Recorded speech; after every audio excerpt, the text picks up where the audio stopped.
up, Mike? Toronto. VK on the beat. Check. I'm in Toronto where you wanna get the city love. I'm from Toronto where you wanna get the city love. I'm in Toronto like we wanna get the city love. My city love me back for my city love. I'm in Toronto. Welcome to episode 1127 of Toronto Mic'd. Proudly brought to you by Great Lakes Brewery. Order online for free local home delivery in the GTA. StickerU.com. Create custom stickers, labels, tattoos, and decals. Palma Pasta. Fresh, homemade Italian pasta and entrees. The Yes, We Are Open podcast. A Moneris podcast production. The Advantaged Investor Podcast from Raymond James, Canada. EPRA.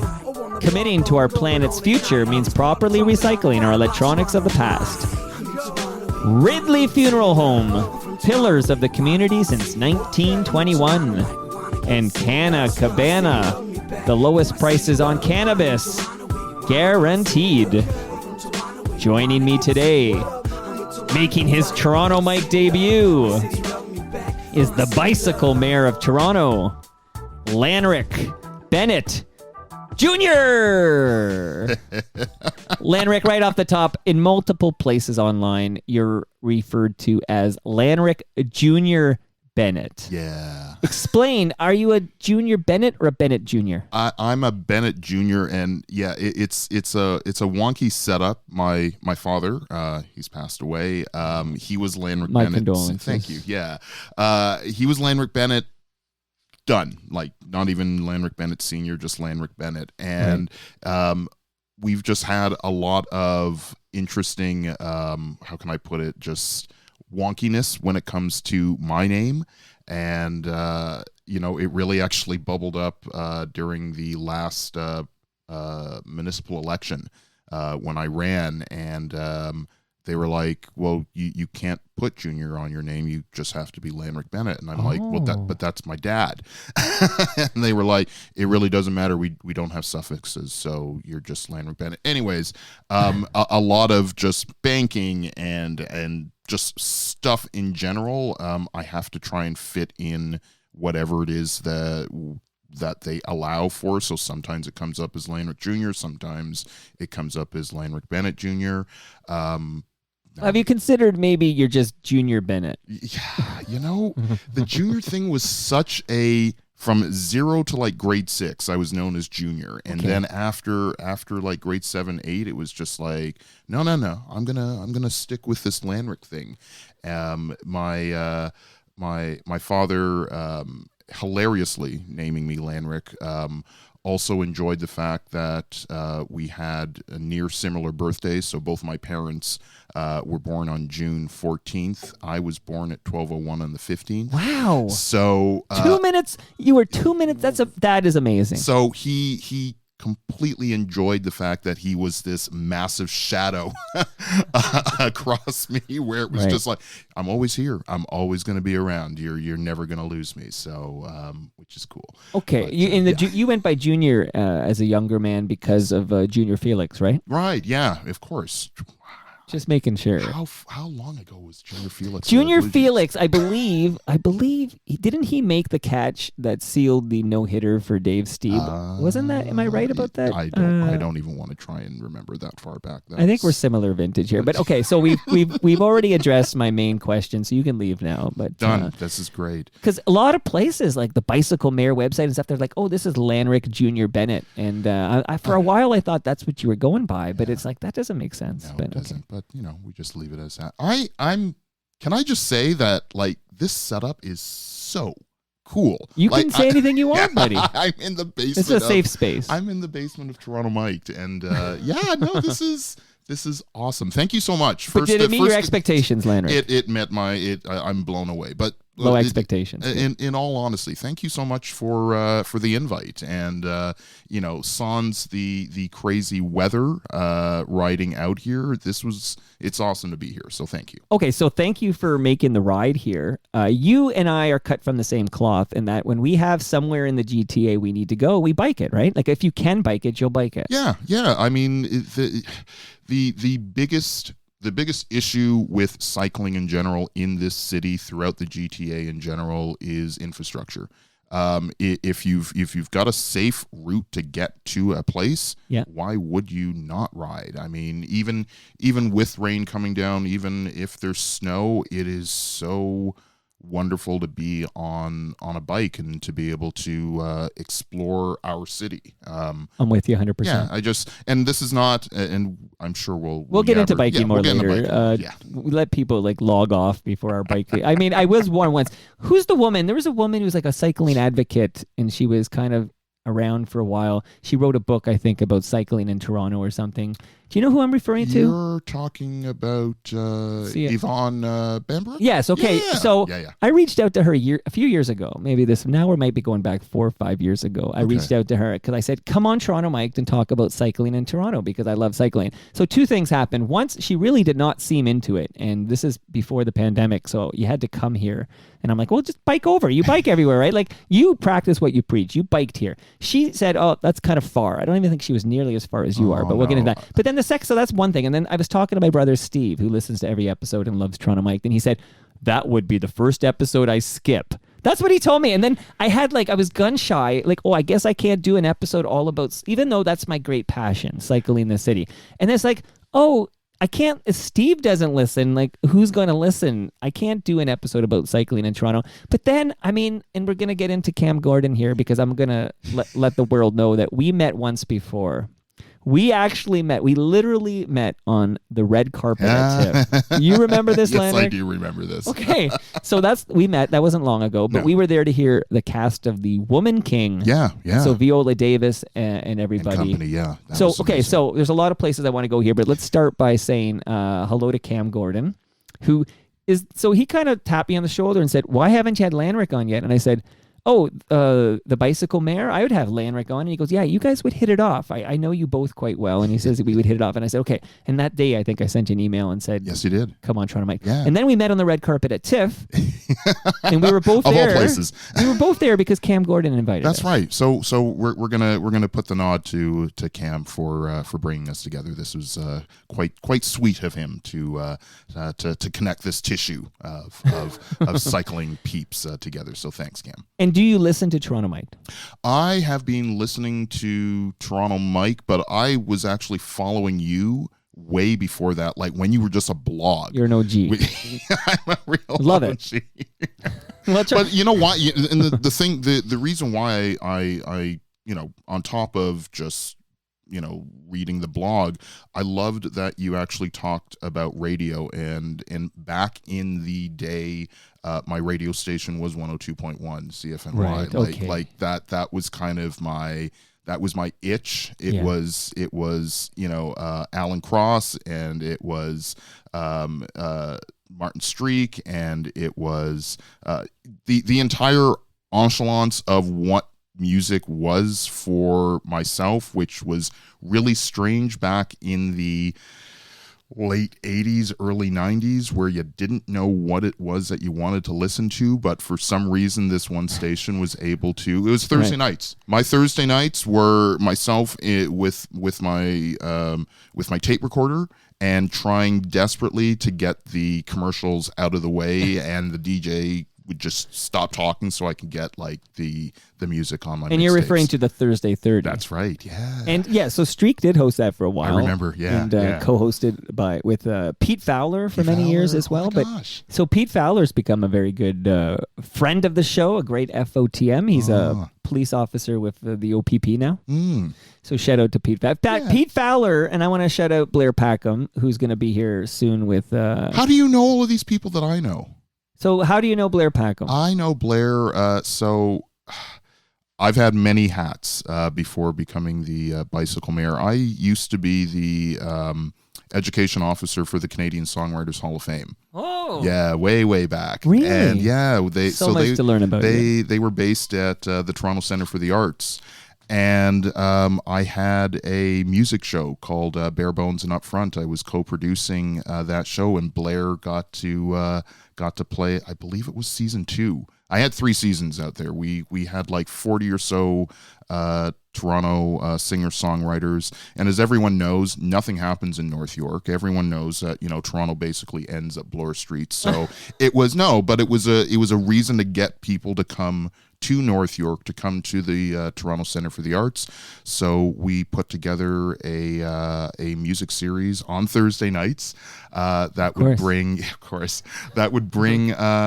Toronto singer-songwriters to North York, and Blair was one of our. It was a wonderful show, and he is an amazing guy. He lives in the East End as well. Yeah.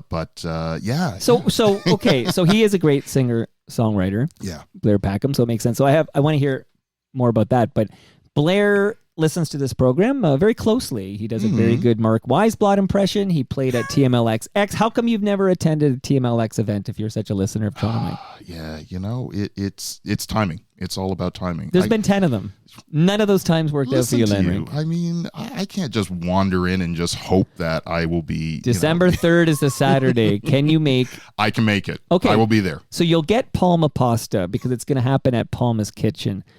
Do you have room in your backpack? And we're going to talk about how far you biked and everything. I got lots of ground to cover with you, Lanrick. I've got bungee cords. I can basically take anything. So okay, I have a large lasagna for you to take home, courtesy of Palma Pasta. Delicious lasagna going home with you. You're awesome. I've got a gift for you as well. Don't think that I came here empty-handed. Hold on to that gift. So I want to just, before I leave the Blair Packham subject of the day here, Blair is returning to Toronto Mike with David Quinton Steinberg.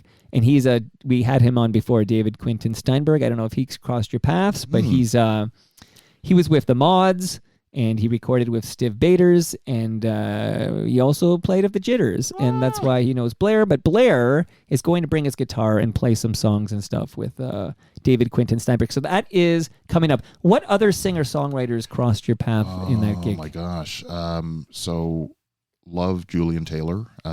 He was. Why hasn't he been on Toronto Mike? I don't know. Have you sent out? That's what I need to do. I need to invite him. Yeah. Well, I like it when people knock on my door and say, "Can I please come on?" Which happens, but like you could have done that. I didn't need to wait for Cam Gordon to give me the orders. You didn't. No. I'm blanking now on the many singer-songwriters. This is bad that I'm blanking. It's okay because this is not going to be edited. So no, of course not. So it's going to make me look scared. really, really bad that I can't even. But needless to say, many a great singer-songwriter. I'm sure Joni Mitchell's you met here, and I'm sure Neil Young. Oh yeah, Bruce Cockburn. For sure. They're all. What? Okay, how far did you bike today to come here? So I mean, if we look at let's take a quick gander at what Strava says that I did. Because I mean, you're talking to a guy who will so relate to this because I bike everywhere. 21.31 to get here. So, and I came out from like Pape and Danforth. Yeah. Went down to Queen and to Richmond, took that all the way to the C&E, and then just took Lakeshore. Then Waterfront Trail. Yeah, it was beautiful. So the nice thing about this location is it's right on the Waterfront Trail. So always when I'm like, where do I have to go? It's like Monica, my wife, was just telling me, hey, can you pick something up for me? I said, oh, where is it? She goes, Yonge and Finch. Like my brain right away says, oh, Humber Trail. Like I already map it out. Right. I love that Humber Trail. And, basically you got those, like I say, there's Humber Trail, there's Waterfront Trail, and there's Don Valley Trail. And then that's like your meat and potatoes. And then you figure out like from where you go from there. Yeah. From there. Yeah, but I have never encountered a location that I didn't feel safe getting to. But then again, I am one of those guys who's very comfortable. Like I'll be very comfortable on Finch alongside like trucks and stuff. Like I don't have fear. which might end up being the quote people pull when shout out to Ridley Funeral Home when I show up on Brad's doorstep. But that's maybe the biggest crux when it comes to talking about cycling as a means for mobility and transportation in the city is that we've got a good 2-3% that are like yourself, or even like myself, that don't mind being out in and around traffic. Right. But if we're going to see a larger portion of the public actually take the want and time to actually start exploring the city by bike, it's and I know this is going to sound like this. No, I'm with you. You got to get the masses, you've got to get the infrastructure built out. You've got to find the politicians that actually have. Are you allowed to swear on this show? Well, I don't even need to swear about it, but like, I was looking forward to the Lanrick. You need the balls. You need the political will. Is that a swear? Yes, balls? That's not a swear. I know. Okay, but you need the political you can will. Say that on CFLY in the morning right now. You need to have the political will to actually bridge that conversation of, are we going to put vulnerable road users as a priority? And if that is a priority, if you've already voted for Vision Zero and you think that, yes, making it so that we're not so dependent on cars, then you've got to put forth that political will to put the money and the time and the effort into making it safe for my daughter to be able to ride her bike and as such. So it's a dynamic where it's not a chicken or egg situation here. You just gotta build and keep on building and allow for people to just be able to touch this protective membrane of public space and go, oh yeah, I can do that. And maybe I'll just go 2 kilometers today, and maybe I'll go 4 kilometers. Right. Maybe I'll take a 10-kilometer ride with the family or with my friends, or go to the grocery store or ride to work. I mean, it's all of these different situations that you can, really expand the ability for us to get around. And I have a question about infrastructure here. So I'm often on Royal York. Say the word Royal York really fast. Royal York. Say it again. Royal York. Say it again. Royal York. Oh, you're good. You should have your own podcast. Okay. So Royal York's like urban juror, or no, rural juror. That's the one. Right. Rural juror. Okay. Royal York. You have to slow down. You can nail it. Royal York is I take it all the time because it's got a bike lane, and I feel much safer on Royal York than I do on Kipling or Islington. Sure. So I take Royal York, and the reason I feel safer is, well, there's less traffic than at Kipling and Islington, but also there is a bike lane, but it's just paint. Yeah. Like, what are your thoughts? And again, I'm actually going to save the bike lane stuff till later because I want. There's so many interesting things about you I want to cover before we get to cycling. But right as a teaser here, what are your thoughts on these bike lanes that are literally just a line of paint on the road? They suck. And let me put that into a quick context of, this is not a blame on our pedestrian and cycling unit that works within the city. What they're able to accomplish with the funding that we give them as a city is remarkable, and hats off to them. But paint does not protect. It is not protection. It is a hope and a will that a driver is actually going to see it. Basically, it reminds drivers that maybe there might be someone on a bike beside them. Like and how dangerous is that? Maybe. Right? No, I mean, that maybe is just... It's not a separated bike lane. It's not a separated bike lane. Now here, in this neck of the woods, when I moved into this neighborhood, between, and again, hyper-local here, but it is Toronto Mike. That it is my show, darn it. But like between Norris Crescent... Okay. And First Street. Yes. So you were coming from the east, so you were on the waterfront trail. So you got off the waterfront, like yes. the true waterfront. Yep. At Norris Crescent, and you took that. And there was a separated bike lane. It just like you see in Queens Quay there. Mm-hmm. It was great. That got you to First Street, and then you noodle over, yes. which is cool. But when I moved in, there was no bike lane on Lakeshore between Norris Crescent and First Street. There was nothing. You just sort of biked on the street. Yeah. And my daughter, who was obviously much younger then, but she hated that part. We did that ride all the time. That's how we went. That's how we got back and forth from her mom's house to my house and everything. And she hated that segment because she had to ride on the street. And they did put in a separated bike lane, and it to me, I don't know. Game changer, right? Game changer. Yeah. We need more separated bike lane infrastructure in the city of Toronto. I can't. Yes, I there's no argument there. Do you agree, there. Larry? No, I agree, of course. And in the I can't hear you. The entire thing is, though, that the argument against that is, oh well, you're taking away street usage from drivers and cars and trucks. Yeah, we are, and that's okay. And you want narrower streets. You want smaller sections of of this public domain to be put towards cars and trucks and everything else that unfortunately can kill vulnerable road users. You want to be able to put forth that separated piece to allow for, and it's not just bikes. I mean, even coming here this morning, I passed by at least 3 or 4 people that were on mobility devices. I passed a guy that was in a wheelchair. I passed a dozen people that were out with their strollers. You have Toronto in general has such an opportunity to allow everyone to be able to travel the way that they need to safely.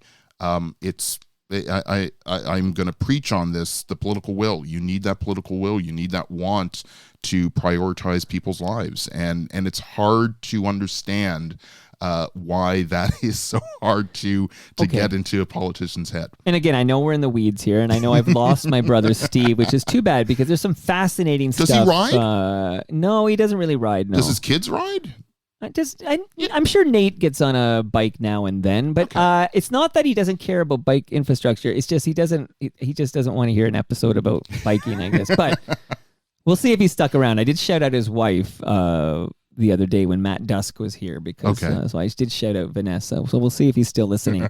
But okay, so when I look at I think of Toronto as like there's a grid and I can visualize it in my head, and of course there's no problem east-west because I'm on the waterfront trail, and and I also am I'm sensitive to the fact that not everybody lives this south of the city. And I know I talk to people in Scarborough and they're like, okay, this is how I'm supposed to bike. Like, I don't want to bike alongside the 18-wheeler or whatever. Yes, and I get that it sucks there. But then I look at north-south, okay? So from where I am, I just mentioned my route north-south is Royal York, which is just a line of paint on Royal York. And I think it How far does Royal York go, like north? It goes to Lawrence. Okay.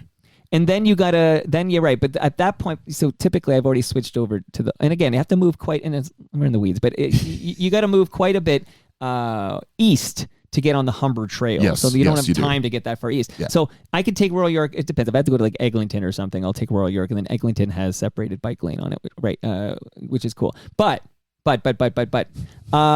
just a line of paint. And I'm of the thought that, okay, so why can't we just say, okay, Islington is where the automobiles are going to go and they need to go north-south. So between the 401, the 401 and the Gardner, this street, Islington, that's going to be the car-centric That's your street. car corridor. And Gotcha. if you move and just a little bit east, you've got Royal York, and we're going to put separated bike lanes. And you're right; it doesn't go that far north because you have to go on there's St. Phillips, I think it's called, and then you have Weston. There's a whole it kind of breaks up. It does break up at Lawrence. I think that's as far as you can go.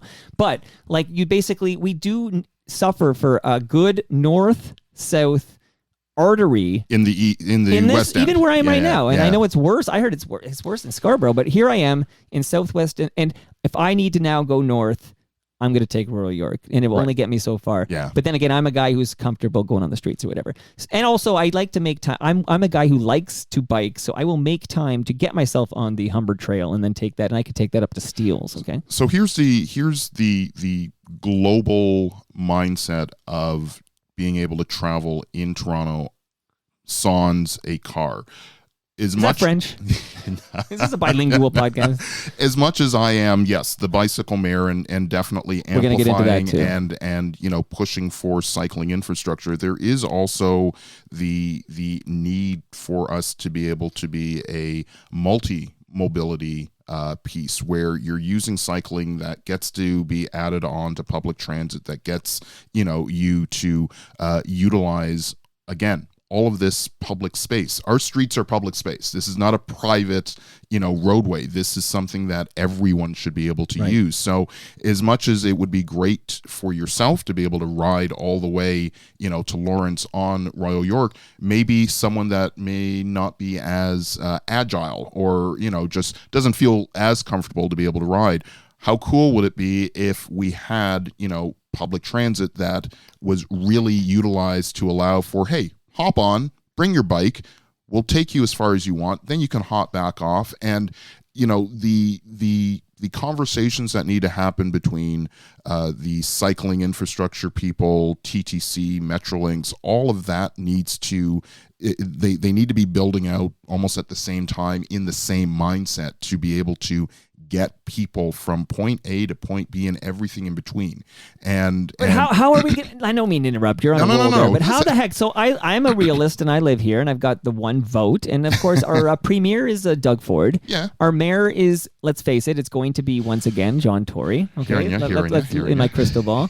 So with John Tory and Doug Ford at the helm of their respective offices there, what hope is there for a bike centric like I know you're the bicycle mayor, and we're going to talk about what that means and who the hell elected you as the bicycle mayor. I don't remember casting that vote, but I'm glad you're there. Thank you. And you're a great advocate for cycling, and I really look up to you because I feel it, but I don't really have the energy. I wish maybe I should, but so what yes, hope is there? you've got those two pinnacle points of elected power that are they're controlling the province and city. I think a lot of the power that constituents have, they don't utilize. They don't put themselves out there to change the narrative, and a lot of the work of the bicycle mayor, of cycling advocates, of pedestrian advocates, of people that are out there, friends and family for safe streets, like there are so many avenues of advocacy that are trying to push onto just that simple understanding of, if I'm a vulnerable road user, and everyone is, even if you drive for a living, even if all you do is hop into your car, as soon as you park, you're a pedestrian. If you have to cross the street to get to your car, you can be hit by another driver. Like, you are as vulnerable outside of that steel box as anyone else. And I think that there is it's a shyness of being able to voice the real concerns of, why shouldn't I, as a 47-year-old black man, be able to, hop on my bike, get on the street, and feel safe? Why shouldn't I be able to do that? Why shouldn't my 11 or 14-year-old be able to do that? Why shouldn't my mom at 72 be able to do that same thing? Right. That narrative needs to, we need to change the course of how we advocate as constituents. Okay, first of all, I'm on Team Lanrick. That goes without saying. But how did you become? And what is the bicycle mayor? And also, I've noticed on Twitter there's a guy tweeting about, he calls himself the bicycle lawyer. Does anyone confuse you? We have a bicycle mayor and a bicycle lawyer kind of on Twitter. No one confuses us. Dave looks so much better than me. So I haven't met Dave, so I cannot comment on that. He's wonderful. The bicycle mayor, there is a small organization out in the Netherlands called Bikes, BYCS. And they have 150 of these bicycle mayors across the world. Okay. Their hope, their need is to transform the way that we discuss and push forward mobility throughout our cities. And these bicycle mayors, no sashes, no crowns. We don't necessarily per se get elected, but in my case, I had a few people that put my name forward, and you're worthy. Don't get me wrong. Oh no. Well, you know what? This is Toronto's first, so I'm in for a 2-year term, and I love the fact that it's a term limit. I'm all for term limits. I think that you get in, you do some good stuff, and then before you leave, you start to. But is your limit 2 years? I mean, my limit as the bicycle mayor is 2 years. It doesn't mean that I stop advocating because of that. But before I leave, I want to be able to bring in more people into the conversation and have them be excited to be able to carry the mantle of the bicycle mayor. And I'm not out there, beating my chest to say this, that as a bicycle mayor, I need to do this or do that. It's a lot of amplification. It's a lot of, being there as an additional voice to push the real narrative of why cycling, why this type of mobility piece is so important to a city like Toronto. And living in the city, I've been here now for 16 years. Where did you live before so that? I lived in Mississauga.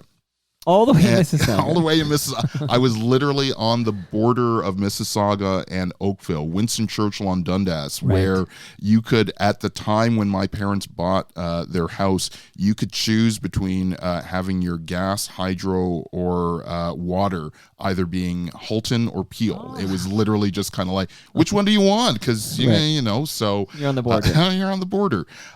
So, yeah, I've only been living in Toronto for the last 16 years, and I've only actually been riding a bike as my main focus of transportation for like 6-7 years. So Our stories are similar. Even hearing, you see, you said you were a 47-year-old black man. Yes. I'm thinking, what am I actually? You know what? At some point in these years, I get a little confused. I am a 48-year-old white man. Okay. But pretty similar. So I'm going to read your statement as bike mayor of the city of Toronto here. So, okay. I'm not going to imitate your voice, though, because I couldn't sound as good as you. But. As bike mayor for the city of Toronto, I plan to work directly with community organizations to adopt cycling inclusion and safety in the communities in each of the 6 boroughs. Mm-hmm. I will work with employers to adopt cycling commuter programs and BIAs in the city to engage in bike-focused activities with an emphasis on reaching BIPOC and underserved community groups. To achieve these goals, I will need your support and participation. Please reach out and let me know how you'd like to participate in making Toronto a cycling city. So if anyone listening... If anyone's left, and it's only the cyclists probably, they're obviously passionate about cycling in this city. How can they reach out to you? I mean, the best way is you can email me at bicyclemayortoronto@gmail.com. You can, of course, follow me on Twitter or Instagram at bicyclemayorto. I'm always open for conversations, and just hearing you read my my opening statement.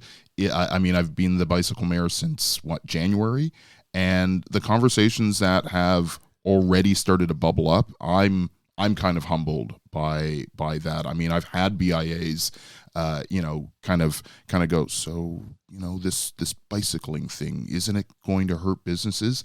I love that being the first question because it allows me to start showing them exactly, no, actually, this is, this cycling thing is actually a real boon for many of your businesses. Living out in the East End and having the Danforth be not only a test bed for protected separated cycling, but to really showcase the power of having people hop on and hop off of their bikes to hit all of these businesses, especially during the pandemic, I think was just a huge blueprint for the city, and just being able to see that, oh my gosh, these people on bikes, they're like everyone else. They can buy things, they can look at things, they they actually enjoy their neighborhood enough that they want to be able to support the local businesses and establishments that are there. And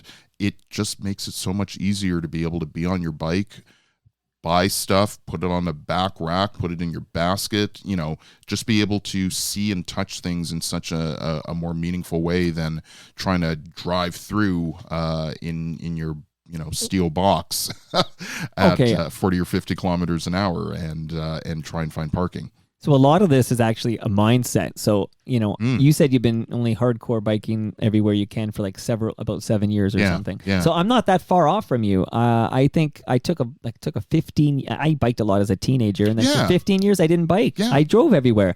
And then it was really, to me, it was a mindset where I'm trying to remember what year. I think it was 2012. So we're going back about 10 years. Okay. So about 10 years ago, I sort of picked up biking again, just something I did at lunch because I was working from home, and I would do like a 5 or 10K. I did a lot of trips to West Dean Park. Shout out to West Dean because I was living in an apartment near there.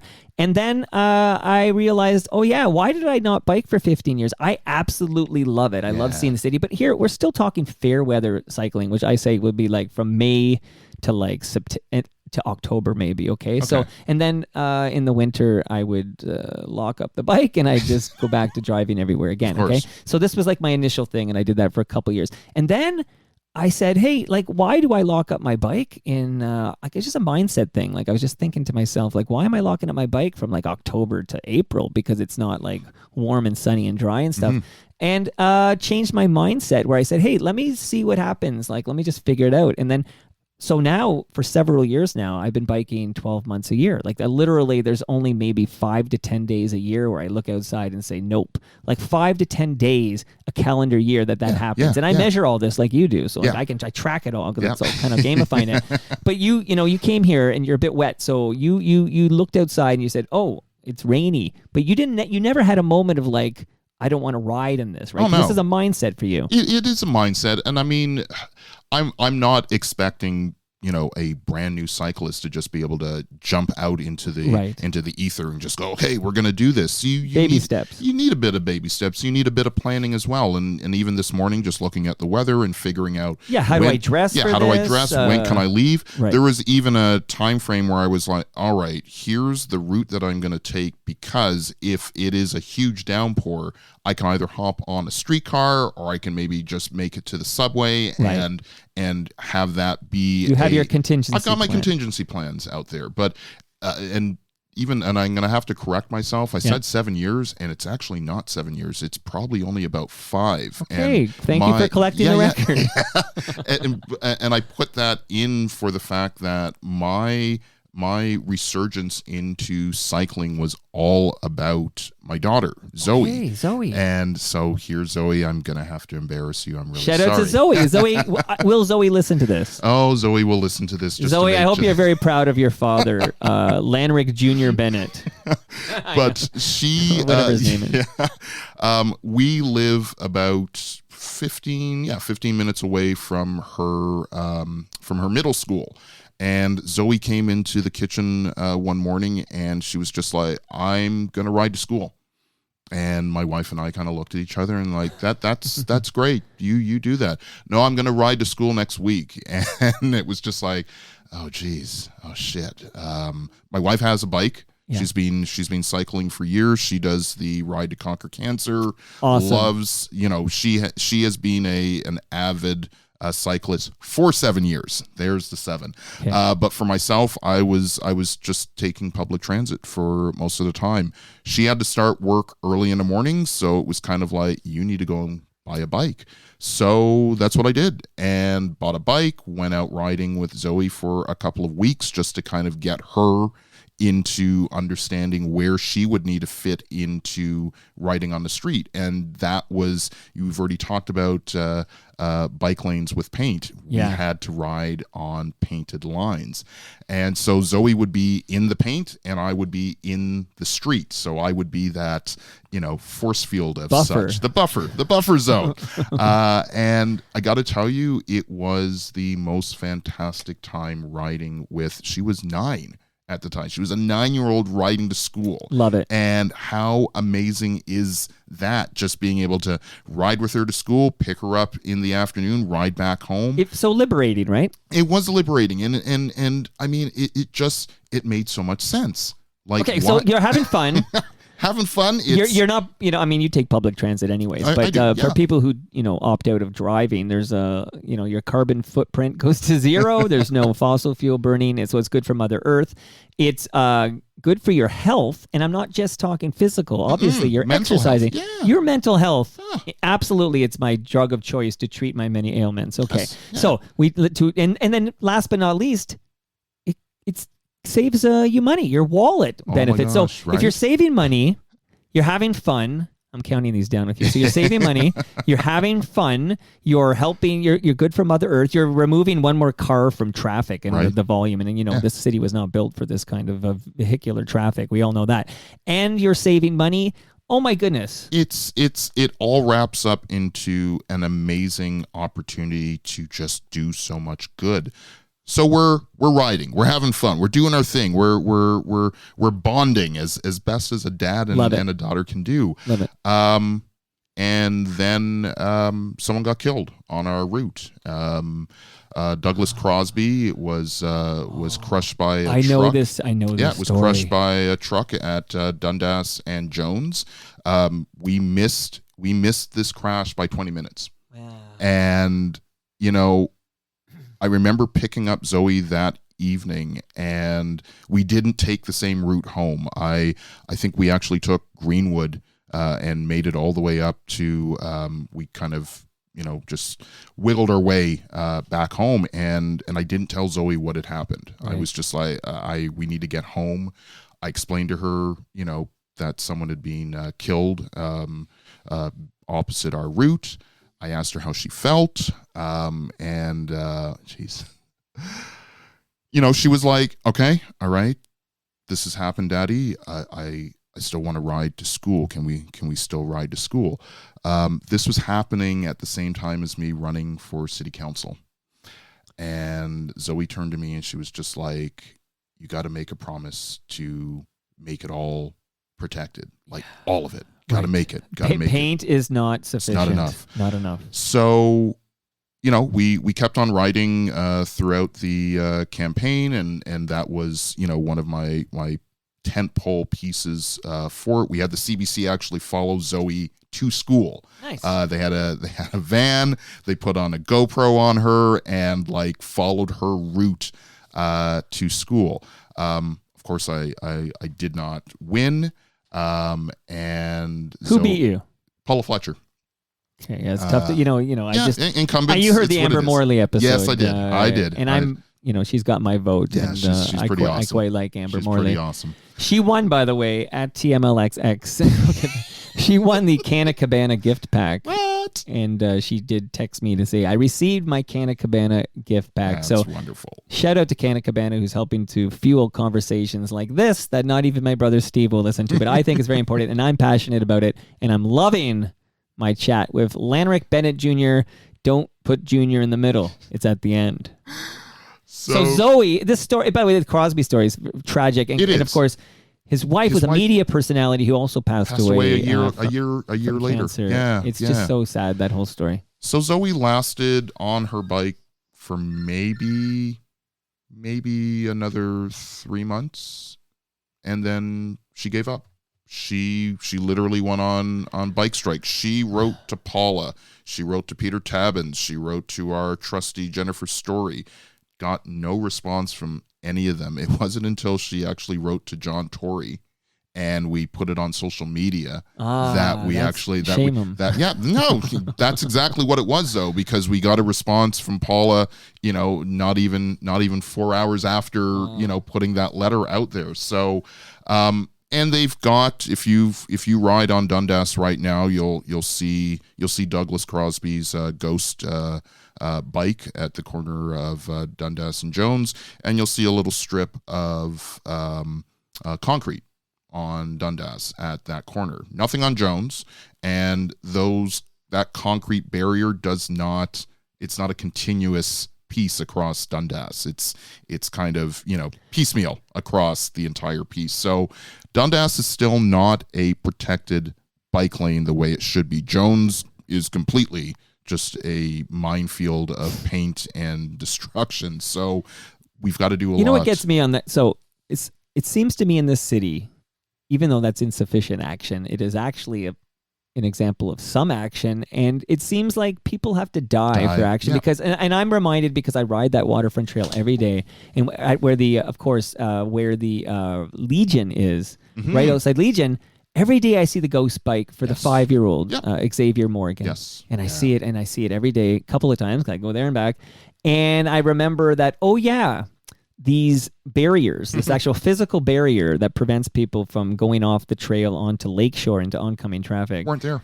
They weren't there until a 5-year-old died. Yeah. And then they were there. Yeah. And every time I see those barriers, my thought is, oh my God, that makes so much sense. Why weren't these always there? It's it really boggles your mind, and it comes back to having the mindset of what is a vulnerable road user, and how do our streets work for people. The fact that you as a pedestrian are allowed to be in a street, you are allowed to cross that street, you're allowed to take up space in that street, but we've given so much power to what a driver's needs are that there's no thought to doing anything more. We've got a corridor for the cars to get, east or west, north and south.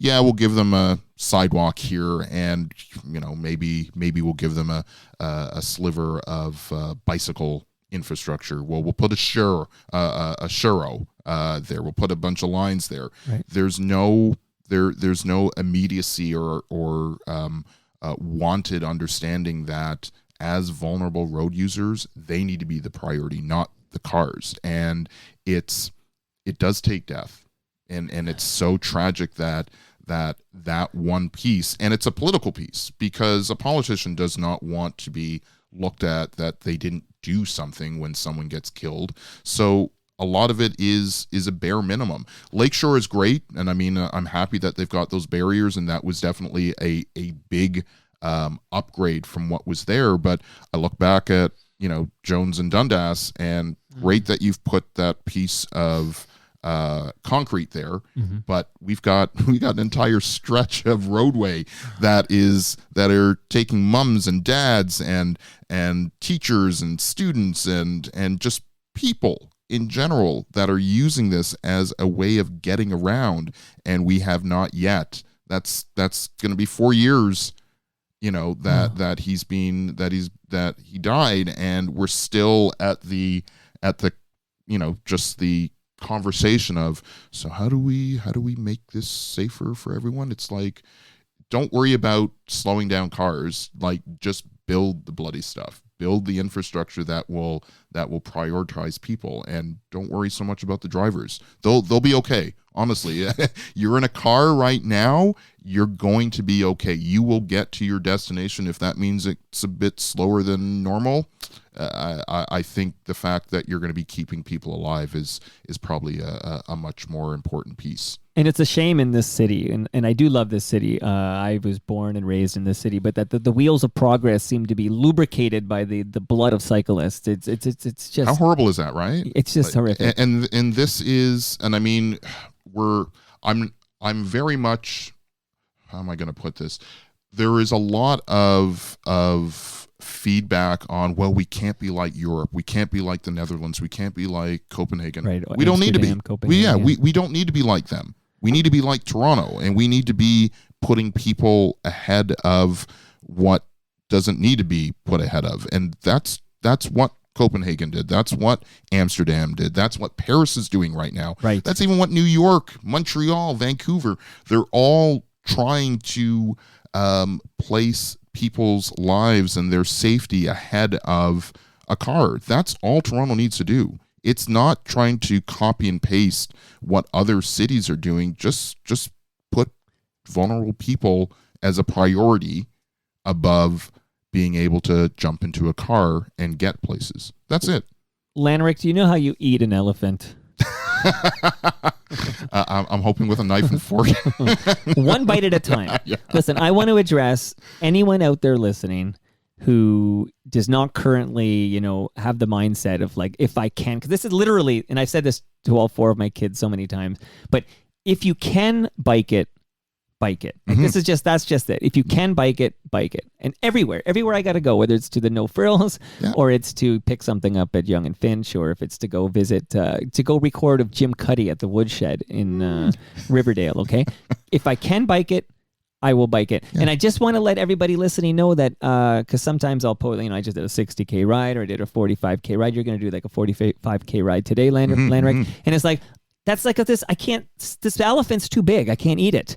But I just want to let everybody know, about 10 years ago when I started biking again, because I've been measuring all the bike rides in this iteration of my cycling life, because the apps didn't exist when I was a teenager. But I would start and I would map. And I remember my first rides were like, I'm going for 5 kilometer ride. It was 4 to 5 kilometers. I started with that, and I did a week of that, maybe 2 weeks of that. And then I was like, let me try like 8 kilometers. And I would kind of map out an 8 kilometer route. And I did 8 kilometers for a while. And at some point you're like, I think I'm ready for 10 kilometers. I remember that was like a big milestone. Like, I can do a 10 kilometer ride. So basically, you can't see the forest for the trees there. But if you just start with these smaller rides and you just naturally build up, your endurance will follow suit, right?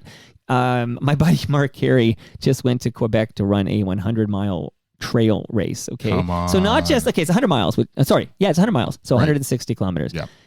I can't imagine running that, but he's not doing it like on flat ground. He's doing it in this trail. There's all these hilly stuff. Like, anyways, he does this, like, you know, and he didn't just, you know, wake up one day and say, I'm going for a 100-mile trail run, right? Fair. You know, so start now. And then I'm going to just sort of segue this into Toronto's weather. Okay. Cause we talk about Toronto. I mentioned, you know, for a long time, I biked from, like, I'm going to say May to like through September or something. I remember still when I was a teenager, even Halloween was like that demarcation point where it's like, after Halloween, I'm done because it's cool and I don't want to, whatever. But the mindset I talked about, like once you figure out, like, okay, it's a lot of trial and error. I've got it perfected now, but it took me a while to figure out, like, what's that formula of outfit I need for this kind of, and I'm just going to shout out Cam Gordon again, because we went to see Ron Hawkins at the Only Cafe.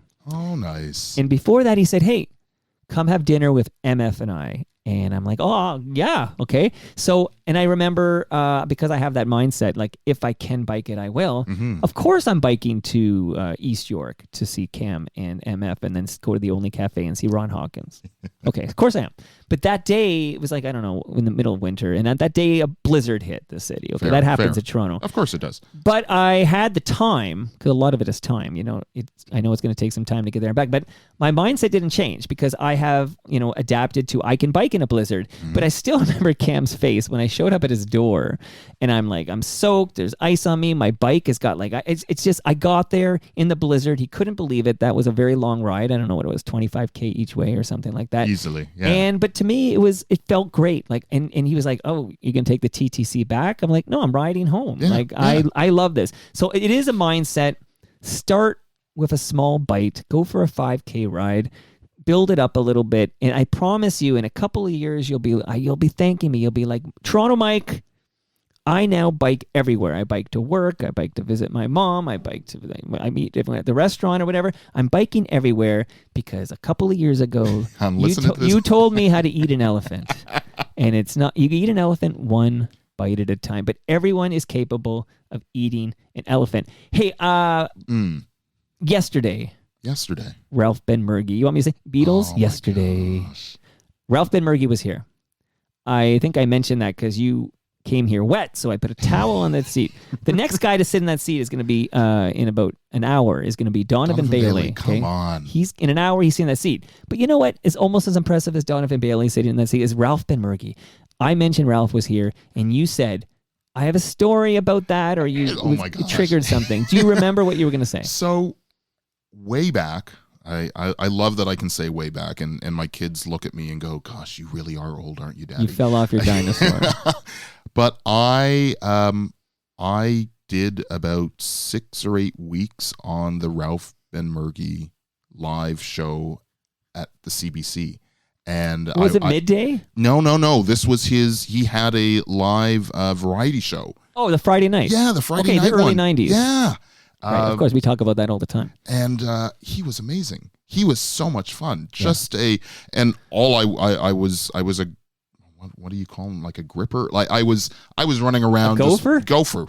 Gripper, gee whiz. Gripper's something else. I was a gopher, just literally running around. Go for that. Go for that. Doing whatever it is that. So you were working for the CBC. I was doing that through a broadcasting co-op, and wow. It was amazing. It was so much fun. And was Ralph good to you? Ralph was great to me. Like he was, and trust. I know that I was literally just a number of people working with him, but he was phenomenal. Like just had so much fun on that show, and I was so upset that it didn't last. And I mean, this is the 90s, and I'm just thinking anything that is on TV that has a live crowd in it should definitely be continued on. I know it did not last, but man, it was good. It was just a lot of fun. Really, really great. So I will definitely be listening. You got to listen to. I mean, his return. He hadn't been here since the pandemic. We did some Zooms and stuff, but it's not the same. You need Ralph in the flesh. He made the ride. He made the drive from Hamilton.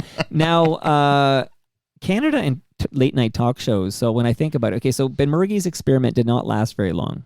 I don't know, 18 months or something. Okay, like that. Yeah. But that was early 90s. And then we of course shout out FOTM Ed the Sock. Yeah. So Ed the Sock had kind of a late night thing going when Fair. City TV and That's right. and then the only other guy I can think of is the guy whose name I will not mention No, I because know he's exactly who you're threatened thinking. my life Yep. this I know. past summer Yeah. multiple times. Yeah. Literally threatened my life. So fuck that Piece guy. of shit. Yeah. Fuck that guy. Yeah. But he All took right. up space. Yeah. All right. Anyway, I'm going to give you something here now that I'm all jazzed up here. Okay. And again, nobody's listening, but hey, You know what? Lanrick, Okay, no, I say that as a joke. wait, but it's yeah. just Steve who said he wasn't going to listen to, and I almost called her. Right now, I almost called her Heather Bambrick, but Heather Bambrick is another great FOTM. What is the name? What Bambrick? What's her first name? It's Yvonne. Yvonne. Yeah. Okay. Wonder if she's related to Heather Bambrick, who I learned is a neighbor of Matt Dusk. Okay. And coincidentally, Matt Dusk did like a crooning song for what's the Daniel Tiger, which is like the current version of Mr. Rogers' Neighborhood Yes. is Daniel Tiger. And Heather Bambrick plays the mom on Daniel Tiger. Daniel Tiger. And he Okay. didn't even know, and they're neighbors. Okay. That's hilarious. All right. And they're Etobicokeans. I never know how to say that. Okay. I mentioned the pasta. You mentioned a pasta. I Is have it good fresh- pasta? I'm not bullshitting you because before they paid me to talk about them, I had them cater my wedding in the distillery district. That's a fact. I paid, like it wasn't free. I should point out I paid the full invoice Of course. for them to cater my wedding Yes. because of how delicious Palma pasta food is. So that's why it was so easy for me to talk about them.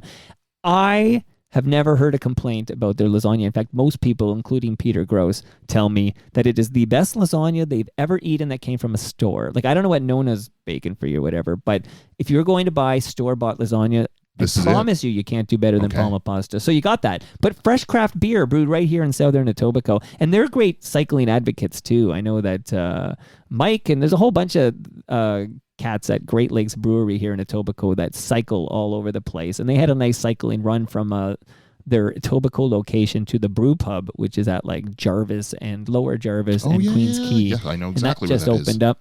So I'm bringing, you're bringing some fresh craft beer home with you, Hey, buddy. Thank you. That's And a Toronto awesome. Mike sticker because you listen. Where is it? Did you take it already? Was there a sticker on there? Or There it is. Okay. Yeah, I got the sticker. Thank you, so good. stickeryou.com.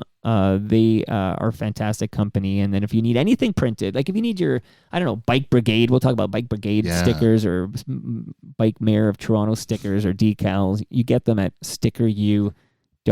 It's just quality, great stuff. And it's the wonderful Toronto company. So shout out to stickeryou.com. Thank you for your support. I have more gifts for you. This is amazing. Like I'm literally just sitting here and I've got all of this awesome stuff in front of me. This like the Well- beers are great. The pasta's going to be awesome. What about I the get the Ridley sticker. Funeral Home flashlight I just gave you there, buddy? If you're, keep you safe.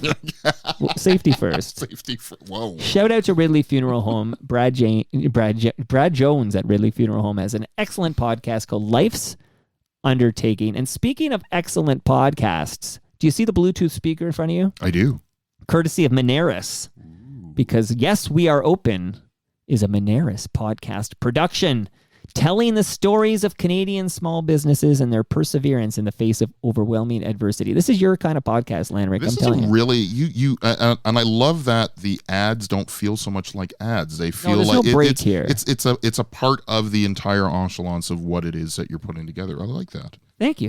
And you're going to like that speaker. And I should point out for the FOTMs listening that it's Al Grego who hosts Yes, We Are Open. And Al Grego played for a band called, I almost called them The Weekends, but they were called The Royal Pains. And they played the first 3 Toronto Mike listener experiences. So FOTMs know Al Grego. He presents the best of Toronto Mike episodes. And he also does a fantastic job on Yes, We Are Open. And season 3 is dropping as we speak. Go to yesweareopenpodcast.com. And Lanrick, I'm telling you, tumultuous times in the markets. Like, I don't know if you peek at your RRSPs anytime recently, have you? No. Don't do it. Don't do it.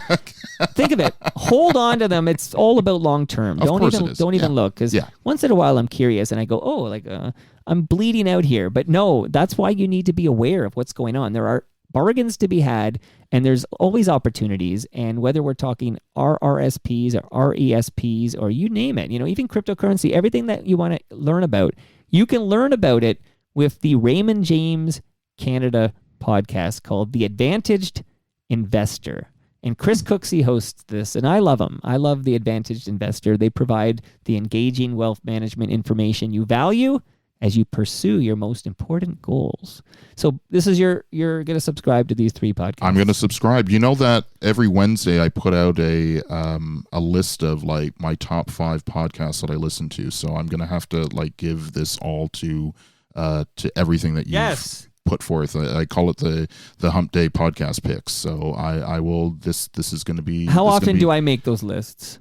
You know, I try not to. You've made it a couple of times. The Amber Morley episode made it. She did, yeah. And that was a good. Because you ran for council and you learned how difficult it is to win over unseat an incumbent. Incumbents are hard, and in a city that does not embrace term limits or any type of democratic reform as an unknown. It's difficult, and even though this is Amber's second kick of the can, she's going up against a incumbent that's been in there for almost 2 decades, right? And that is you're setting up. The city is setting up for not wanting change, and it's such a weird status dynamic. Quo, right? Like yes, and I always think like the people who are well off and stuff, they don't touch a thing. Like the status quo is what we like.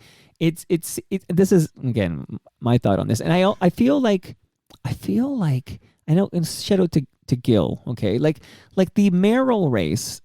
It's so clear to me that Tory will be reelected in a landslide that I will personally be voting because city council is very important to me. Mm-hmm. But and Amber needs my vote, but FOTM Amber, but.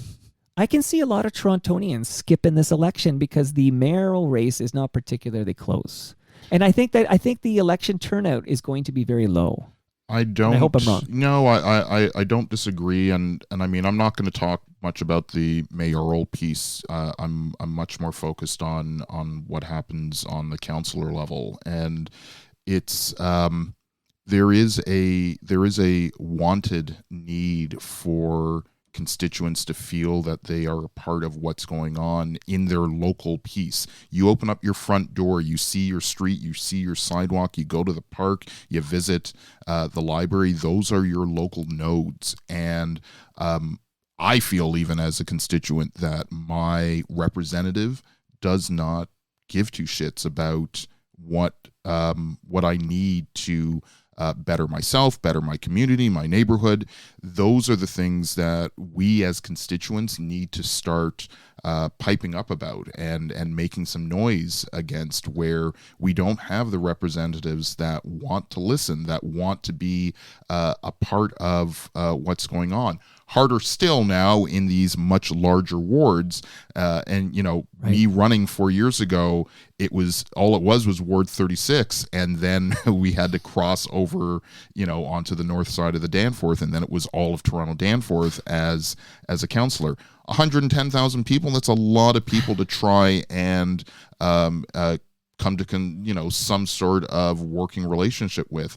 But as a city, we are so far behind creating democratic reform that allows for something like a community council. So, you know, being able to have neighborhoods and communities work with the councillor so that the councillor isn't bogged down by, you know, a pothole or, you know, removing a tree. All of those things could be done at community council, where we need your counselor's attention and their focus is on the big things like Transform TO, where we're completely trying to, you know, reverse decades of, again, you know, car dependency, greenhouse gases. We are trying to transform how we live and breathe and operate in our city. Those are the pieces of the puzzle that I need my counselor working on. I need better, you know, situational understanding of how we transform our police force. Those are the things that I need my counselor to be working on. And they can't do that because they're spending 6 hours, debating whether or not a tree should be removed or should we put heritage on this building. I want my counselor to be working on housing. I've got an entire section of the Danforth from Broadview all the way out to Coxwell where we've put this blanket heritage stamp on where we haven't done anything on housing in probably 20 years. And, you have a NIMBY that goes, oh my gosh, we're going to put up a 40-story condo. And it's like, yeah, because we haven't done anything for the past 15 years, and anything where you wanted it to be 8 or 10 stories will not work in a situation where we are in such dire need of housing. So we need affordable housing. We need so much affordable housing, but you need housing in general. You need to be able to build out housing that can work for as many people as possible. Developers aren't the bad guys. It's honestly kind of the city that's being, the one that is being shooting themselves in the foot, not being able to get past many of those NIMBYs that are louder than, the larger group of the community. But those are the ones that unfortunately counselors have been listening to over the last 15 years, and now we're in a situation where we need housing everywhere. Lanrick, you're a force of nature, my friend. So glad we're doing this. Now, we talked about Zoe, but we need to talk about Jack. Otherwise, aren't you going to hear it? Like, where's the Jack love here?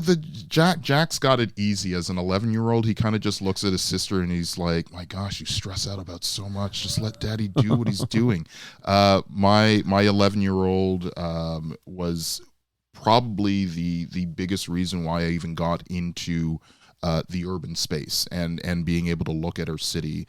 When he was 5 years old, Jack and I got to travel across Toronto by public transit, visiting all 100 libraries across the city.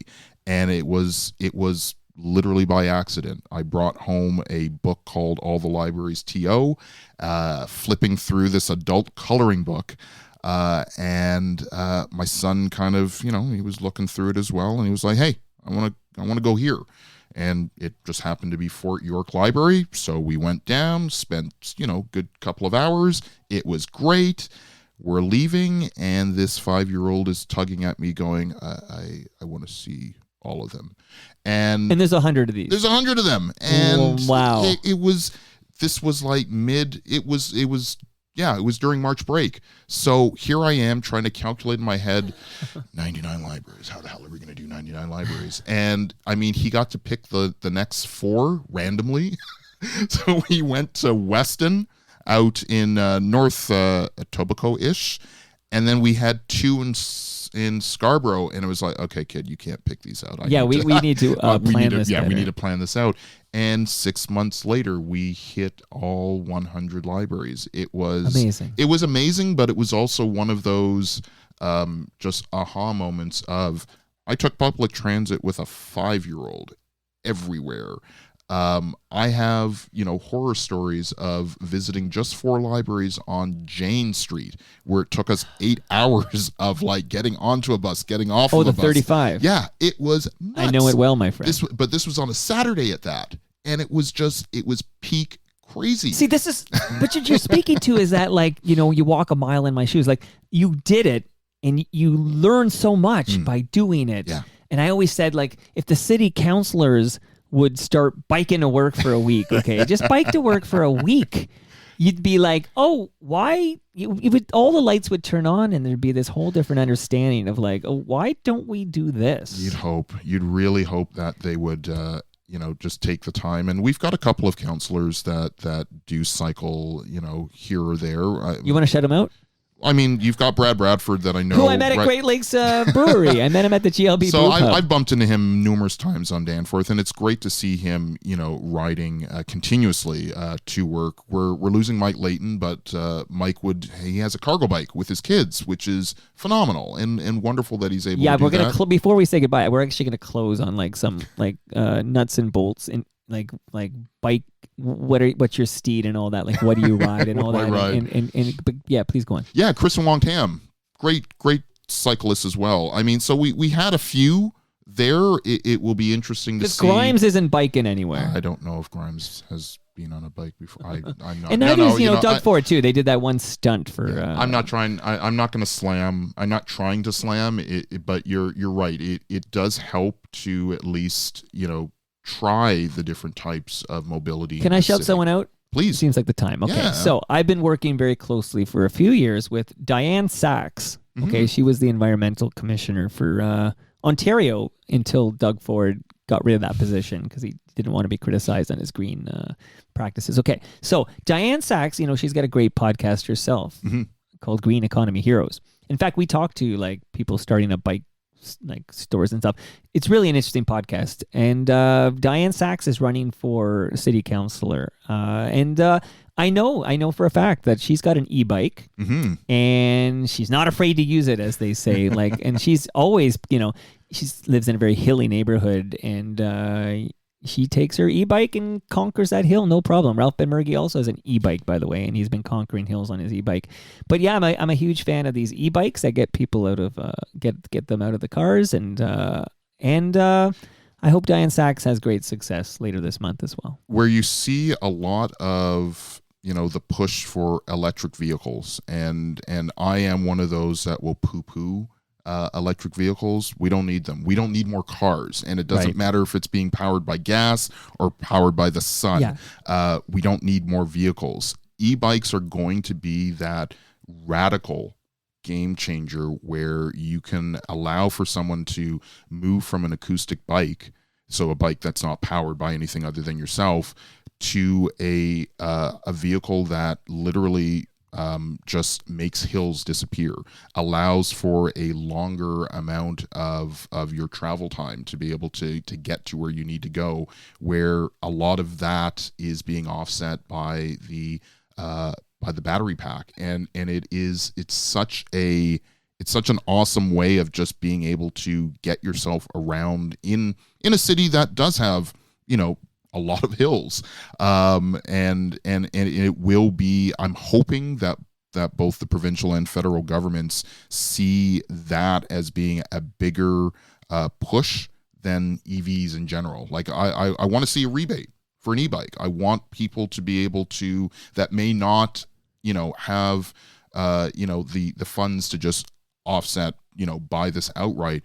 I'd love to see rebates coming forward for e-vehicles that are not cars. I think that's your future. You're making too much sense. Get out of here. That makes too much sense. Absolutely. What bike did you ride to my place here today? So I've got it's an Opus. I know that the company was based in Montreal. I don't think it's there anymore. It's a 21 gear bike. But okay, because if you think of the three categories, let's say there's a mountain bike, right? There's hybrid. So I've got a hybrid, and there's road bike. Yeah, it's a hybrid. It's a hybrid, and it's done me wonderfully. I got to ride my first winter with it as a bike brigade volunteer. So I was going to ask you about bike brigade. Yeah, so I mean, just kind of throwing into that fact that with the bike brigade, this is a fully volunteer setup where we work with other non-for-profit food organizers. One of the big ones is Food Share TO, and we deliver food to people that are in need of food. Like it's kind of that easy. We all get to meet at different places across the city. The bike brigade has a very simple text-based setup where you pick your time that you want to do a drop-off, basically 7 days a week. They set up where you do that pickup and who your client is going to be for that drop-off. Most of the rides are no more than about 6 or 7 kilometers from the point of pickup to where you have to deliver. And for a majority of riders, especially the ones that came in during the pandemic, where that's where I came in, and it really was a quasi-selfish piece of, I want to be able to ride, and I'm also going to be able to do something great. This works out perfectly. And I can see the fact that this this setup is going to expand, that we're going to be able to, ride out, or at least have a node in Etobicoke, and a node out in Scarborough, and a node out in North York, where the food gets dropped off in those different areas, and then you have cyclists coming over, pick up the food, and drop it off. I'm ready. Yeah. So bikebrigade.ca is where volunteers can sign up. Yeah. And that's cool too. It's a wonderful, you were just talking about the bike lawyer, and that's Dave Shellnut's little baby, and it's a phenomenal call to action. And it's not just about cyclists. The fact that, yes, we use our bikes to do that, but it's about rallying the city and being able to give a couple hours a week to do something that most people already, if you're already riding, you're probably enjoying the fact that you're on your bike. Here you're able to also give back to people in need, and it feels great. It's a good use of my time as a volunteer, and I would push that on to anyone as Amazing. an added piece of being a part of the city. Good for you. Now, the bicycle lawyer came to my attention because cyclists were getting harassed in High Park. I know. Did you EastEnders follow this story? Oh, we followed it, and we follow it, and that harassment may not be as amplified in the East End, but we definitely we know and have seen the unnecessary attention that our police force, and I don't call it a police service, it is a police force, that at times has used unnecessary harassment and bullying to exert, some sort of power to say that as a cyclist you need to be doing X, Y, and Z, and not also putting their needed attention on the drivers that are putting, and I say this again, we're vulnerable road users. That's where the priority needs to be set to protect vulnerable road users. And for whatever reason, the police have decided that, no, we're going to be petty, and we're going to be harassing and pushing a unnecessary amount of time and effort on stopping someone from going 2 or 3 kilometers over the posted speed limit. It's ridiculous. It's still a issue. Just going on Shaw Street a couple of days ago, and there are police cruisers just kind of sitting there waiting for someone to hop over the speed limit. And this is not a blanket. People on bikes should be able to break the law. I'm not here for that. It's putting into context how many people are being killed, not even hurt, killed by drivers throughout this city, and how many people are being injured, by someone on a bike. And it's not even in the same stratosphere of talk. We need to make our streets safer. We need to make them operate so that the most vulnerable are the most protected. That's the pedestrian for sure. Cyclists have a sphere of influence and understanding and responsibility in that as well. But cars are killing people. Drivers are killing people. And that's where the focus should be. And ticketing a guy in the High Park loop there, and I spend a lot of time in High Park because of where I live. I'm in there all the time doing rides. And for not coming to a complete stop at a stop sign, okay? See, my objective is to get as many people on bikes as possible. Get people on bikes, and that kind of behavior, and that makes makes headlines, and it gets shared on social media. It works against my objective. It makes people not want to bike in the city if they're going to get a ticket for not coming, right? And so that's where I stand on this. It's like any messaging that makes people hesitant to hop on a bike instead of hopping in their car. I do not like Lanrick at all. Bicycle. And I will tell you, my behavior did change for a while there. So when the cops were in Hyde Park every single day and I was following it on social media, I actually changed my route. So I would often go like for my lunchtime sport ride, because I do ride for destinations and when I need to go somewhere, but I love to ride every day regardless, even if I have nowhere to go. So I would often take Waterfront Trail and then go up Colburn Lodge there, and I'd go up and I'd do a couple of loops of Hyde Park. And that would be something I would do normally. But during that period of time, I actually just stayed on Waterfront Trail and I went to that Trillium Park at Ontario Place. Okay. Yeah. And well, what's happened now is I'll do the loop. I'll do my loops in Ontario Place at Trillium Park there. Yeah. And I will shout out that that's a pretty new development. I think it's only about 5 years old. And I love it. So me and Sean McAuliffe, FOTM Sean McAuliffe, have our, and Ben Rayner, and all my good Ontario Place loving FOTMs have our good eye on what they're going to do to Ontario Place, because to me that's a park. It is a park. That's a park. It's always been a park. Yes. Yeah, and to see that the provincial government is hinting at making this more of a lounge with a bunch of chairs and hey, I can go out and get a massage there. It does feel a bit ridiculous that you would want to take away a open and accessible space that so many people are exploring again, some for the very first time, and wanting to put it behind a gate almost. It's let's watch it closely, Lanrick, because I'm worried about what's going to happen there. And it's a park I love to ride daily. I'm still there all the time. I like to do a daily photo or whatever. A lot of them are taken from that Trillium Park there, and then you can also noodle your way into Ontario Place. That's right. Yeah. And I absolutely love it. I met MF and Cam Gordon in that park once for Great Lakes beer. That's another thing. If you ever run again for city council and you get on city council, can we please let responsible adults drink a beer in a park? I'm done. I mean, we do it anyway. Like, we literally flaunt it. I believe in the spirit of these laws, and I ain't following that one. That's bullshit. I hear you. Police the inappropriate park behavior.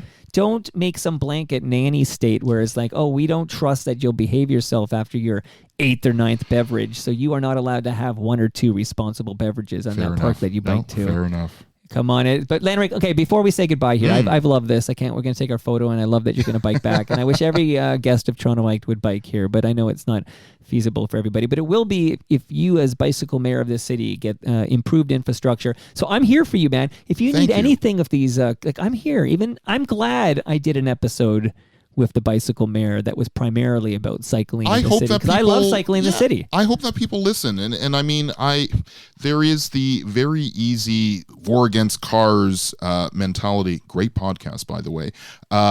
Really do need to listen to it. They've got some fantastic stories, but that war against cars has to be, massaged into, I'm going to say it again for all you folks, vulnerable road users. That is where the priority is. And any way that we can keep people safe and allow them access and equity in your public space, which is your streets, those are that's public space. You should be there. You don't need to be in a steel box to be on your street.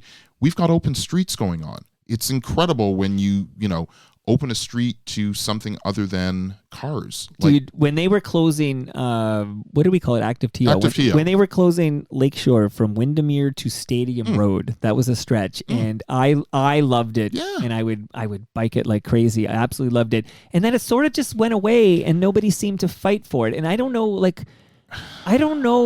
why we can't have nice things in this city. And these are nice things that don't cost a whole lot. This is not something that actually even needed to be managed by But Rogers, you remember this? Okay, so I do. Yes. Mark Shapiro, I believe it was, said like, hey, we got like lots of 905ers who want to come to our dome and watch the Blue Jays.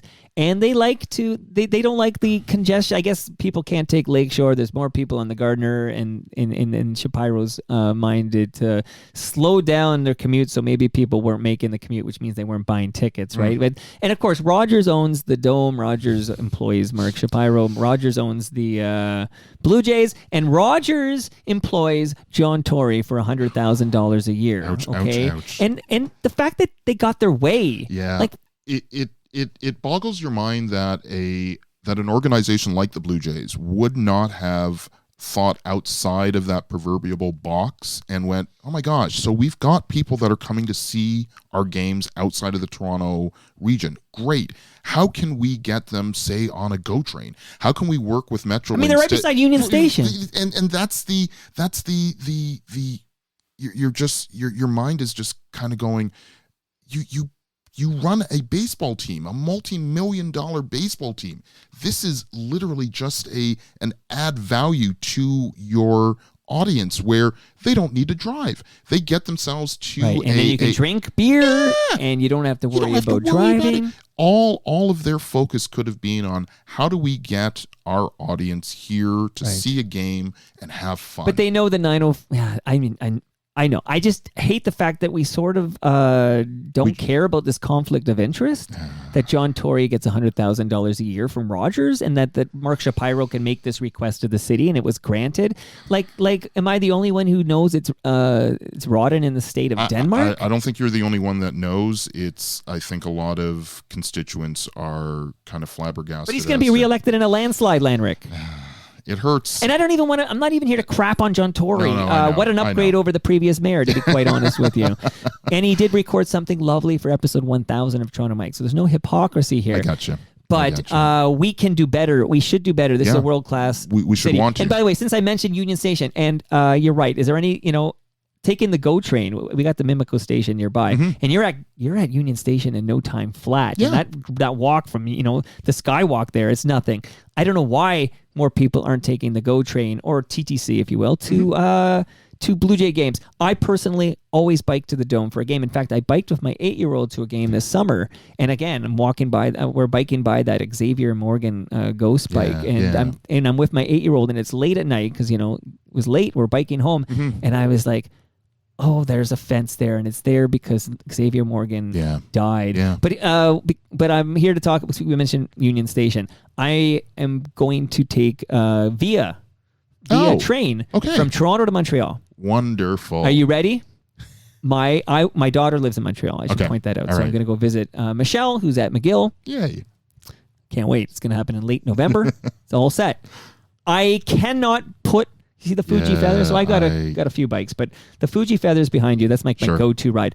I just want to bring my Fuji Feather bicycle on the train from Union Station to Montreal, so I can be biking in Montreal that weekend. Right. Via says, no, Toronto Mike, you may not bring your bike on this train to Montreal. Really? How? I can't bring my bike to Montreal? Asinine. No, that's and we talked about this right at the beginning about trying to figure out how to have those additional pieces of how we get around this city, to have Via not accommodate the fact that you're it's and then if you read the fine, they say, oh, they got rid of it. You could have used to be able to do this, of course. When COVID-19, they got rid of it. They said so. COVID hits March 2020. Sure. And they banned bikes from the. So COVID was a clusterfuck unto itself, and a lot of weird shit went down. And I don't. It's fine. Yes. It was crazy. We didn't know what it was. It was a very scary time. Yes. We're still living off these COVID rules. Okay. Yeah. That there's no COVID. You don't have to mask. No, I know. So why? Yeah. Even block the Okay. bike? So I'm just emptying the vault here. One more thing. I don't personally. Bike share. Do we call it bike share? Yep. Okay. Yeah, bike share TO. So I don't actually utilize the service because I own bikes and I like to ride my own bike. Yeah. But I love that service exists. And when Cam Gordon visits every month for Toast, often he will utilize that service to get from his office to here. And it's awesome. I think it's awesome. Like all these stations that popped up here in Etobicoke. It's growing like weeds. It's phenomenal. People who use the service, and multiple people tell me that the service has declined in recent months. Okay. Like the number of faulty bikes, if you will, or lack of bikes at certain stations, and that they've this is, again, not my experience, but a number of FOTMs I've trust have told me in the last couple of months the service has deteriorated and it's not what it was. Do you have any insight? Like, is it a labor shortage? Do you know what's going on there? I want that service to thrive and exist, even though I don't currently utilize it. I like to know I can utilize it at some point. I can't give any you don't have any insight into that, but you're the bicycle mayor. Find out what's going on with bike share. I will find out, but Okay. I do want to just really quick on that, just to say that it is a great service that needs much more investment. TLC? It needs investment. And there are patches. I hear from somebody at like Kipling and Martin Grove, a guy. Shout out to James Edgar, FOTM James Edgar. But he was like, we found out the closest one to him was like Scarlett and Eglinton. Oh, wow. So which is like that's a whole stretch over from a Kipling. Yeah. But that's the closest. There's a lot of patches of the city, and I want to remember this city, and I do. And I'm as guilty as anybody, because sometimes when I have to go to Bloor Street, I think, I got to go all the way north to Bloor Street. Like it's like, so I do live in the southern part now of this is my life right now. But the top right corner and top left corner, these Scarborough and Rexdale and these areas, lest we forget, they're not. We should do better. I'm going to put a cap on this before I play some Lewis Local. You got me all riled up here, Lanrick. Baby. This is your objective, right? I'm ready to go. I'm going to run through a wall. Radicalized bike piece. So you're on it, but we need improved infrastructure, more separated bike lanes, so people feel safe biking this. And my wife's a good example. She doesn't want to ride on Dundas with the cars and trucks like I do. She doesn't want to do it. She wants to feel safe when she rides. So we need better biking infrastructure. Yes. We're going to find out what's going on with bike share. Okay. Via's got to let me bring my bike to Montreal. We got to fix that. And last but not least, final word to you. What message would you like to give the FOTMs? You are the bike mayor of Toronto. You are now speaking to the city. I am not editing a stitch of this, as you know. What say you on our way out here? On our way out, final thoughts. My final thoughts are just really thank you for the opportunity to have this stage of being able to talk to your audience members. Go out and bike, even if it is just a few kilometers at that. Try it out, see how it is. If you've got questions, please find me. Biking is going to be our future. This is going to be how we change our city. When you bike in the winter, do you have special tires? I don't, but I do carry 2 extra pairs of socks, just in case. Yeah, that's a good idea. Now, I did recently, I have a hybrid. It's actually around the corner there that has snow tires on it. So that blizzard ride to see Cam and MF before the lowest. Sorry, I'm hearing Ron Hawkins in a moment here, but the only cafe to see Ron Hawkins. I rode the bike with the bike snow tires, and when there's snow on the ground and it's actively snowing and nothing's been plowed yet. Nothing beats those knobby snow tires. It makes the traction's amazing. Snow, it really is. To me, it's if you're going to ride in the snow, it's a game changer. But I will leave everybody with this: there is no bad weather, just bad clothes. Okay, you just got to make sure you got the right gear and set up, and you can handle -20 wind chill. You can handle the blizzard. You can handle the rain, which Lanrick's going to bike home in right now. Yeah. You can handle all the climates. Love biking the city. It can only get better with the bicycle mayor. Thank you, Lanrick Bennett Jr. This was a pleasure. Thanks, Mike. And that... oh, man. That brings us to the end of our 1,127th show. You warmed up that seat for Donovan Bailey. He's all set. You can follow me on Twitter. I'm at Toronto Mike. Okay, Lanrick, you got a couple of Twitter handles. Do you want to remind us how we can follow you on Twitter? Just go for the bicycle mayor TO. That's but the when best your one. term runs out, don't you have to give that up? When it gives up, I'll just revert back to Lanrick Bennett. So follow both is what I'm telling people to do, just in go. case. So Lanrick Bennett is where you find Lanrick. Our friends at Great Lakes Brewery are at Great Lakes Beer.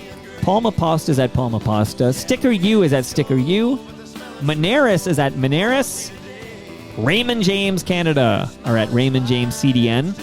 EPRA are at EPRA_Canada. Cliff Hacking drops by next week. Ridley Funeral Home, they're at Ridley FH. And Canna Cabana at Canna Cabana_. I'm doing a special episode tomorrow all about Spirit of the West. I'm sure Lanrick here has enjoyed Home for a Rest once or twice in his life.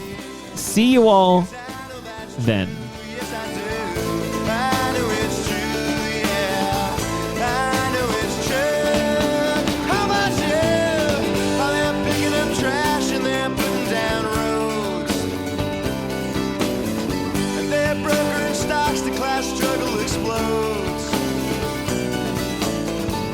I play this guitar just the best that I can.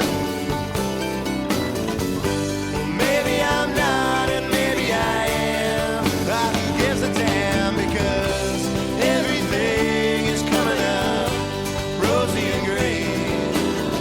Yeah, the wind is cold, but the smell of snow warms me today. And your smiling's fine, and it's just like mine, and it won't go away, 'cause everything is rosy and gray. Well, I've kissed you in France, and I've kissed you in Spain, and I've kissed you in places I better not name. And I've seen the sun go down on Sacré-Cœur.